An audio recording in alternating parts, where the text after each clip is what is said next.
It is Scott Wohlers with River Place Capital.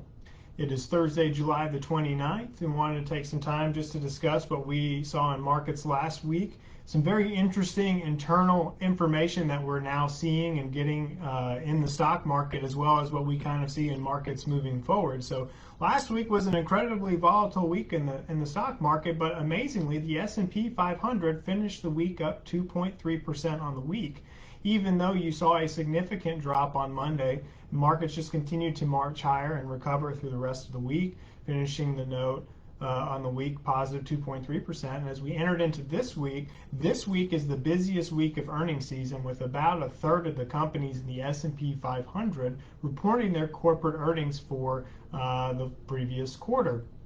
And one of the things that we've really seen out of earnings is that earnings are phenomenal. They are back to pre-COVID levels, even some companies surpassing 2019 revenue and earnings numbers that were there, and that was their threshold.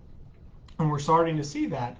Now, some companies are being very cautious as we've seen the increase of the Delta variant in the United States, especially here in Florida and some other states across the Southeast. They're not providing guidance for the rest of the year. So that's leaving investors wondering, is this as good as it gets for this quarter, or are there going to be continued growth rates throughout the rest of the year for these companies that are reporting? And you're seeing some mixed messages, and you're seeing some mixed results even amongst big cap tech names in the S&P 500 and in the NASDAQ, and some of them are being sold off on their earnings reports, while others are seeing a huge increase in share purchases.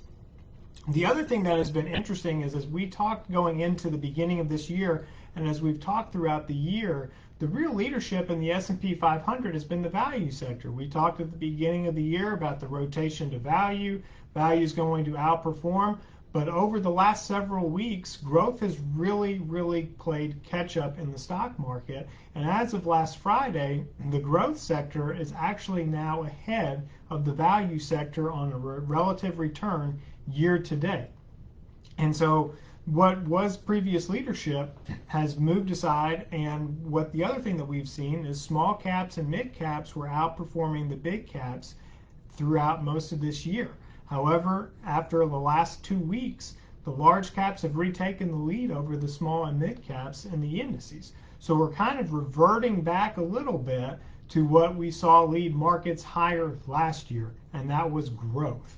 But with high inflation, with the Fed keeping rates at 0 to 0.25, and they had a big meeting this week where they discussed keeping rates there as well at 0 to 0.25%, as well as their plan to start tapering off their asset purchases.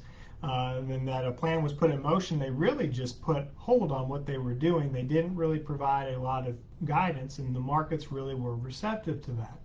And so what you're going to see moving forward in an inflationary environment is that some of these cyclical names are going to be poised to outperform your growth names as investors move past the Delta variant as the concern, and as inflation becomes the main concern in markets, that you will see those cyclical and more value-oriented names, and you'll start to see the 10-year Treasury yield move up as well. And when you start to see those things happening, that's when we know that the value trade is really going to lead us forward in the markets.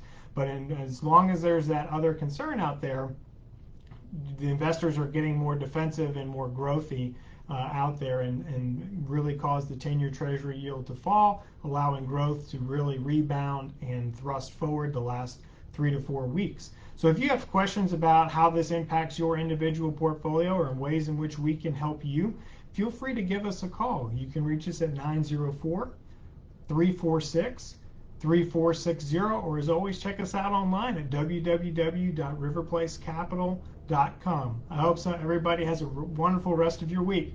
Thanks so much.